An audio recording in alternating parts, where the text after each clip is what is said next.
আইপিএলের আচরণবিধি ভাঙার দায়ে বেঙ্গালুরু তারকা বিরাট কোহলির ম্যাচ ফির 50% অর্থ জরিমানা করা হয়েছে। ম্যাচে বিরাটকে দেখা যায় মাঠের বাইরে বেরিয়ে যেতে গিয়েও চলে যান আম্পায়ারদের কাছে। তাদের সঙ্গে উত্তপ্ত বাক্য বিনিময়ে জড়িয়ে পড়েন তিনি। মাঠের বাইরে বেরিয়ে যাওয়ার মুহূর্তে নিজের ব্যাটে তীব্রভাবে আঘাত করতে দেখা যায় তাকে। বোঝানোর চেষ্টা করেন যে আম্পায়ারদের সিদ্ধান্তে তিনি কতটা ক্ষুব্ধ। প্রসঙ্গত কেকেআরের বিরুদ্ধে ম্যাচে আরসিবির হয়ে ওপেন করে কোহলি শুরুটা ভালোই করেছিলেন।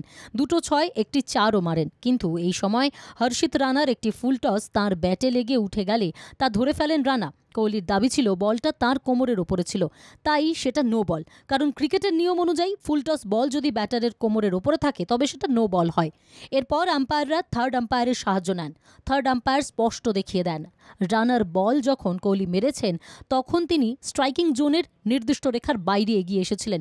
তাই তিনি যদি স্ট্রাইকিং জোনের নির্দিষ্ট রেখার মধ্যেই থাকতেন তবে ওই ফুলটস বল কিছুতেই তার কোমরের ওপরে থাকতো না, বরং তা ব্যাটারের কোমরের নিচেই থাকতো। তাই কোহলির আউট। আম্পায়ারের এই সিদ্ধান্তেই অসন্তোষ প্রকাশ করেন আরসিবি ব্যাটার। আম্পায়ারদের সঙ্গে অভব্য আচরণ করা শুধু নয়, পরবর্তীতে নানাভাবে নিজের ক্ষোভ উগরে দেন এই কিংবদন্তি ক্রিকেটার। রবিবার যেন কোহলি যাবতীয় সীমা অতিক্রম করে গিয়েছিলেন, আর তার ফলেই এবার তাঁকে আর রিয়াদ করার পথে হাঁটল না ম্যাচ কমিশনার তথা আইপিএল কমিটি।